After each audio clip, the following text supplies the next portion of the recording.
Hi everyone, it's Paul from This Design That. Today I'm working on a few more of these rollers. You can see the build video that I published a few weeks ago for how to make these. I posted it up on Facebook and had a few requests to see if I could make people some rollers. So this week I'm trying to make a batch of rollers, and I'm also trying to make them a little bit bigger because I had some requests for people asking for 8-inch and 10-inch rollers. So the first step is to obviously try and cast some longer rollers. You can see I've done one here. It's a little bit longer than this. This is about 5 inches. This is where I'm stuck at, and I'm going to show you what happened. This you may remember as the acrylic tube that I'm using as a mold to pour in this roller, and you can see this is a fragment of it because this week I managed to break this.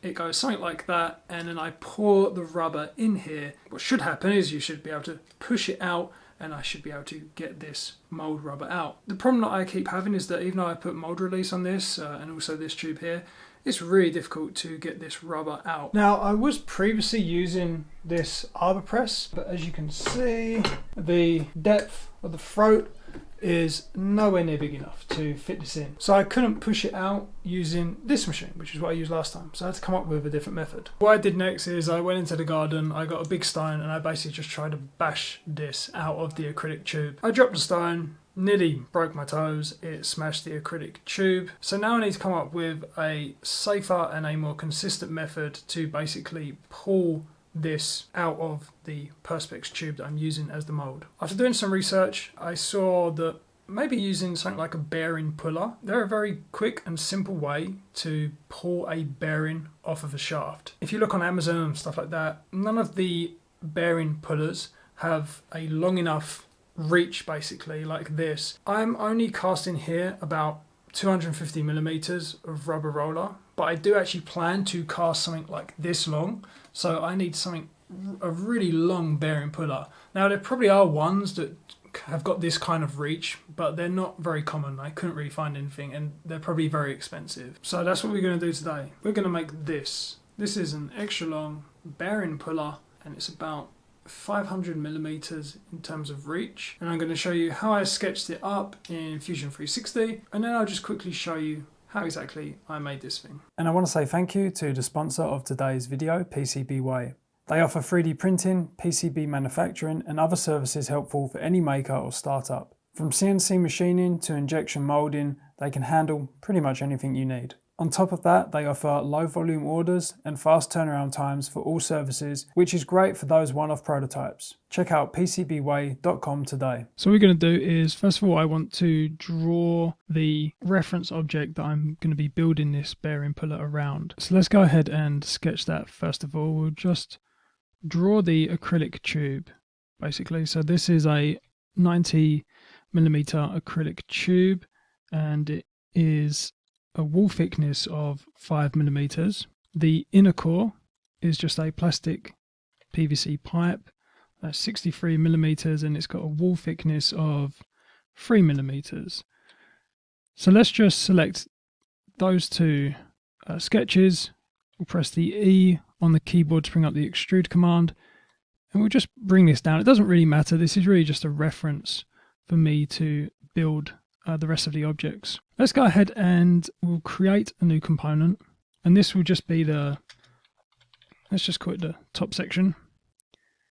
We'll create a sketch and we'll draw it on this plane here. I'm just using some mild steel box section, so I'm going to draw that in here.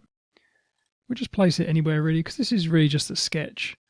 I'm not too bothered about the position of things, but I know that it's a 30 millimeter box section, and I know that it's got a wall thickness of 2 millimeters. Now, it's important to make sure that I get the wall thickness right, because we are going to be machining this on the CNC.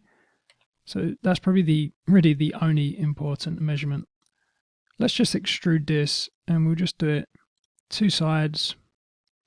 Actually, let's just do it symmetric, and we'll just bring it out. I think 200 mil should be more than enough.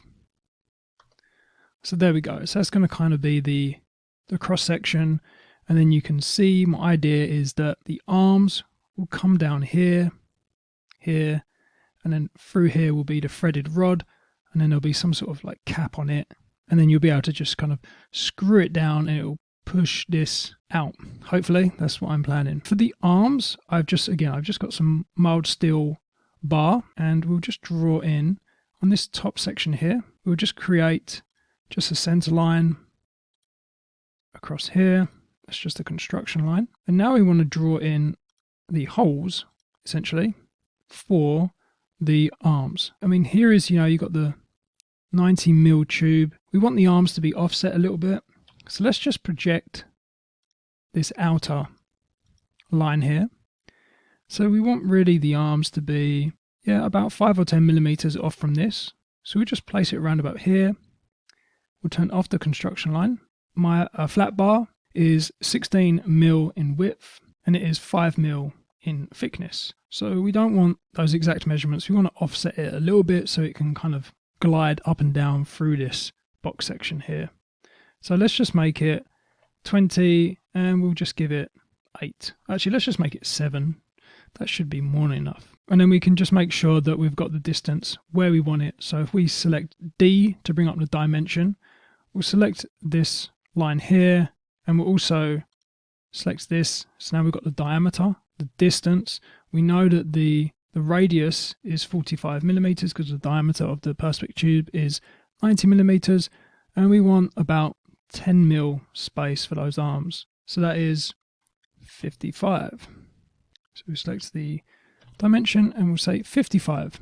That should be about right. So now what I can do is I can bring this down. I can press E on the keyboard for extrude. We'll just flip it over and we'll just come all the way through. And that looks about right. So the arm will come down through there.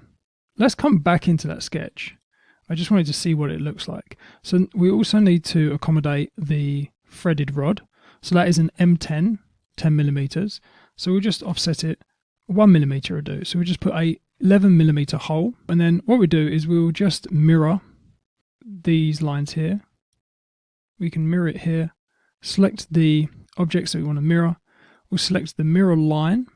And what you can do is you can bring up your origins again. And because we drew this in the center, we can select this origin and it will mirror it perfectly. So now we've got those sketches in place. We'll bring up the extrude command again, and we'll just add these additional, what I like to do is I like to sketch, extrude, take a look at it, and then come back into that sketch and then just add things to it. That just seems to be the way I like to work. So there we go. Really simple and easy. And we're going to go ahead and machine this now. What else I'm going to do as well is I'm going to be welding an M10 nut just to the underside of this as well. Let's come into the manufacturer tab now. I'm just going to quickly show you how I set this up. This is very quick and easy. So we'll click on setup, and we first of all want to select the model that we want to machine. So we only want to machine this, and the stock, I do not want to offset it with any stock because it's the exact size that I want. I always go for the stock point, I always go at the back left. So I'm going to be placing it in my vise, which is across the x-axis, and we'll start off from this back point here. Now, what I'm going to do, we can just remove this sketch so it doesn't get in the way here. So what I'm going to do, this is a really simple machining job. This is just going to be an adaptive clearing. We'll bring that up. We can select the profiles that we want to machine. So what I'm going to do is, instead of just going all the way through and machining it, I don't have small end mills that will machine that deep, and generally you don't really want to machine 30mm of a tiny 3mm end mill. I'll just machine one face, I'll flip it over and then machine the bottom face. So we select the geometry that we want to machine, and then we'll come in and we'll select the end mill. So I'm just going to be using a 2-flute upcut 3mm end mill. I'm going to be going 20,000, and my cutting feed rate I'm going to put to 900, and my ramp and my plunge is fine. And this is only 2mm thick. We don't need to do it in multiple depths. We can just do it in one depth. So next we will choose the passes. So we don't want to leave any stock. If you're worried about snapping your end mill or going too deep, say that this was 3, 4, 5mm thick wall on this box section, then I would do multiple depths, and I would probably do it at, you can usually do 1 times the diameter, so 3mm deep. Each pass would probably be a good place to start. We don't need to do multiple depths, but what I am going to do, the optimum load is 30% of the diameter. That's too much. That's going to snap the end mill. What I found works really well for adaptive, just going to like 10% of the diameter.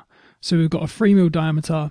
If we do 0.3, for instance, that'd be a good place to start. I'm going to bump it down a little bit lower than that because I'm working with steel. This is not aluminium. 0.2 optimal load, which is essentially the step over. And then what I do is I always put it conservatively in Fusion 360. And then what I can do is I can just bump it up in Mach 3 if I see that obviously it's if it's cutting fine. And I always just start off slow. I just bump it up until I start to hear some chatter, and then I just bring it down a little bit. So we click on OK, and it's just going to generate that toolpath. And there you go. So that's 3 minutes, 53 seconds. I'm going to flip it over, obviously. I've got a dowel pin as well here just to kind of reference it against one edge. So that's the only machining that I'm going to do in this, but I just want to draw the rest of it so we can kind of see how this is going to take shape. So I'm just going to construct an offset plane, and we'll just bring it up any amount. It doesn't really matter. I just want to draw the arms in, so we can press P to project. So we've got the references here, and we'll just go ahead and draw in our flat bar, and we're just going to draw this in the middle and in the middle here. So there we go. So I know that mine was, I think it was 16mm, and it's 5mm. So we'll press E to bring up the extrude, and we'll select that. And I want these to be very long. Is we'll just create a new sketch, and we'll just select the side profile of the arm, and I'm just going to be drawing in just a little lip that this is obviously what is going to kind of catch onto the bottom of that acrylic tube.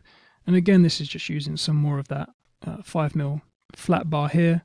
We'll just extrude it to this edge, and because they are separate, I'm going to be just welding these together. I'm going to select a new body for the operation. I'm not actually going to join it.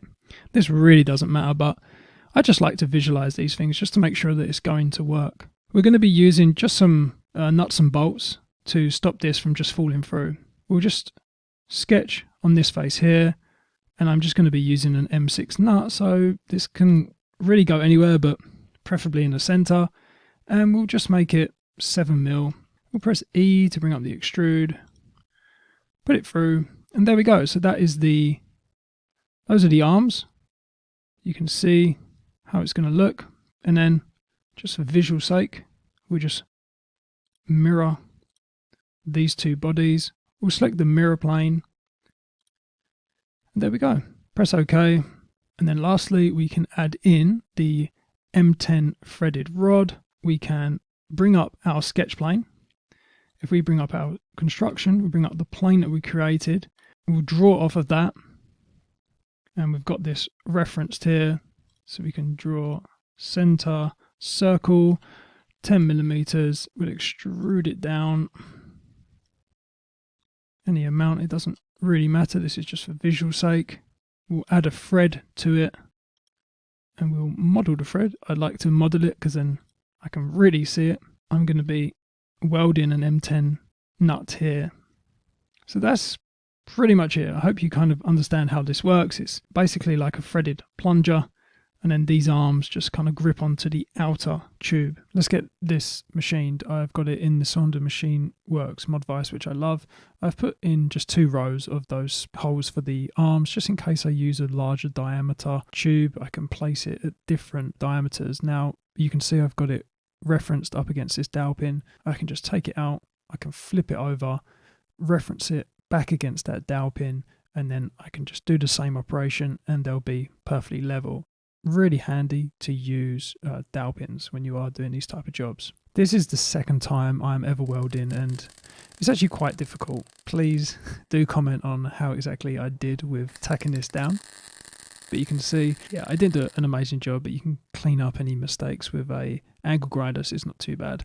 I'm just drilling a hole for the M6 nut and bolt here. And now it's time to weld the little teeth that are going onto the bar. A little bit of a mess. It holds it together, and I really do love welding. I'm trying to find any excuse and project that I can do at the moment to kind of touch up on my welding. But again, giving it just a quick sand, getting rid of a huge amount of weld that's been deposited on the edges there. They do the job. You can see that I've just angled those teeth a little bit so they kind of grip onto that perspex.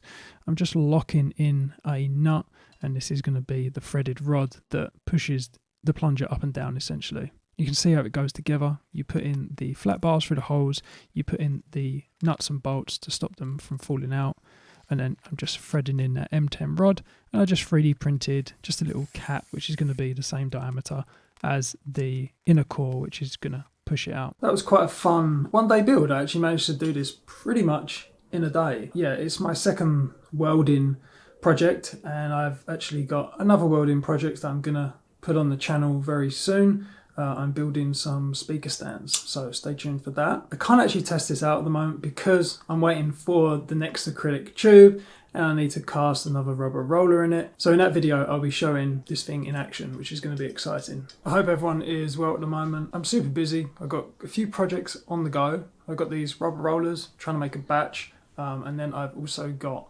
some welding projects that I'm working on.